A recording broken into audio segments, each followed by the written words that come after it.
حضور فرماتے ہیں سارے نبی ستائے گئے، میں سب سے زیادہ ستایا گیا۔ حضور فرماتے ہیں سارے تڑپائے گئے، میں سب سے زیادہ تڑپایا گیا۔ حضرت سلمان فارسی فرماتے ہیں نبی پاک کا چہرہ مبارک بھوک سے اترا ہوا تھا، نبی پاک علیہ السلام کو شدید بھوک لگی ہوئی تھی۔ حضور نے فرمایا سلمان 3 دن ہو گئے کھایا کچھ نہیں، چل جا ابو ذر غفاری کے پاس چلتے ہیں۔ فرمایا ابو ذر غفاری کے باغ میں گئے، جاتے ہی میں نے حضرت ابو ذر غفاری رضی اللہ تعالیٰ عنہ کے باغ میں جاتے ہوئے جناب عثمان غنی کو بھی لے لیا، جناب ابو بکر و عمر و علی کو بھی لے لیا۔ پہنچے، جا کے میں نے کہا کہ ابو ذر 3 دن ہو گئے نبی پاک نے کھایا کچھ نہیں، 2 جہاں کے شاہ ہیں، پاس کچھ رکھتے نہیں، 2 جہاں کی نعمتیں ہیں، ان کے خالی ہاتھ میں فقر اختیاری ہے، نبی پاک نے خود اس کو اختیار فرمایا، 3 دن سے کھایا کچھ نہیں۔ فرماتے حضرت ابو ذر رضی اللہ تعالیٰ عنہ کی آنکھوں میں آنسو آ گئے، کہنے لگے یار مجھے پتہ ہی نہیں، کسی نے بتلایا ہی نہیں، میں تو سویرے بھی پیٹ بھر کے روٹی کھائی اور حضور اس عالم میں۔ فرماتے گھر گئے، ایک بکری تھی اس کو ذبح کیا، اپنی بیوی سے کہنے لگے جلدی جلدی روٹیاں پکا، جلدی جلدی سالن پکا، تجھے پتا مصطفیٰ نے 3 دنوں سے کھایا کچھ نہیں۔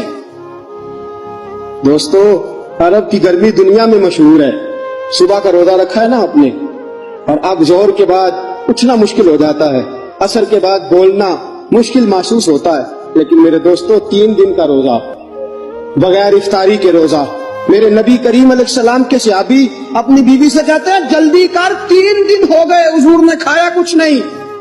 آپ کی بیوی نے جلدی سے روٹی پکانی شروع کر دی، سالن تیار۔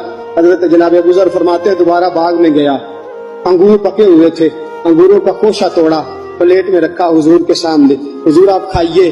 اتنی دیر میں روٹیاں پک کے آ جاتی ہیں، سالن پک کے تیار ہو جاتا ہے۔ فرمایا حضور ایک کھجور اٹھاتے ہیں، منہ میں رکھتے ہیں، پھر بڑی دیر سوچتے رہتے ہیں، پھر ایک انگور اٹھاتے ہیں، منہ میں رکھتے ہیں، بڑی دیر سوچتے رہتے ہیں، پھر ایک انگور اٹھاتے، بڑی مشکل سے 2-3 انگور حضور نے کھائے اور گہری سوچ میں حضور رہے۔ فرماتے ہیں اتنی دیر میں روٹیاں پک کے آ گئی، سالن میرے نبی پاک کے سامنے آیا۔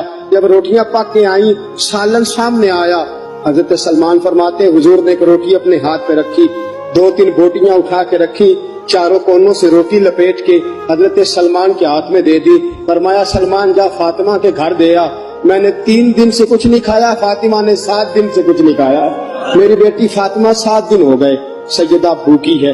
تو عزت والے نبی کی عزت والی بیٹی 7 دنوں سے گھر میں بھوکی بیٹھی ہے، وہ شکایت نہیں کرتی، وہ لبوں سے بولتی کچھ نہیں، وہ جانتی ہے میرا باپ دین کی تبلیغ میں نکلا ہے۔ میرے رسول پاک صلی اللہ علیہ وسلم نے فرمایا گھر جا اور جا کے حضرت فاطمہ کو یہ دے آ۔